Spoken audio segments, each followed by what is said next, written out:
मार्गशीर्ष मास महात्म्यम 13वां अध्याय। भगवान कहने लगे, हे पुत्रों, मैं तुमसे जागरण का लक्षण कहता हूं। कलयुग में जिसके विज्ञान मात्र से मनुष्य आसानी से मुझको प्राप्त कर लेता है,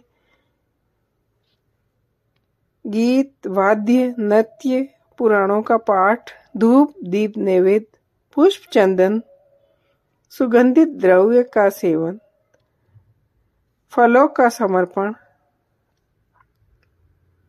श्रद्धा, दान, सत्यता, निंद्रा रहित आनंद पूर्वक मेरा पूजन करना, पूजन में उत्साह का होना, आलस्य रहित प्रत्येक पहर में मेरी आरती करना, इन सब बातों में लीन होकर जो मनुष्य एकादशी की रात्रि को जागरण करता है, वह पृथ्वी पर बार बार जन्म नहीं लेता। जो इस प्रकार भक्ति से जागरण करता है, वह मुझ में लीन हो जाता है।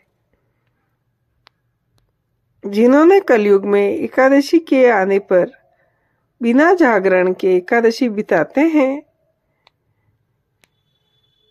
दोनों नेत्रों को खोलकर अपने हृदय में मेरे चरण बिंदों को स्थिर करते हैं, रात में जागरण को नहीं देखते, वे पातकी है। पुराणों की कथा सुने। यदि कथा कहने वाला पंडित न मिले तो मेरे सम्मुख गान, नृत्य आदि करें। मेरी एकादशी को रात्रि जागरण करने से पितृपक्ष, मातृपक्ष और स्त्री पक्ष के कुलों का उद्धार होता है। उपवास के दिन नारायण के समय कोई विघ्न उपस्थित करता है, मैं उस स्थान को छोड़कर श्राप देकर चला जाता हूँ।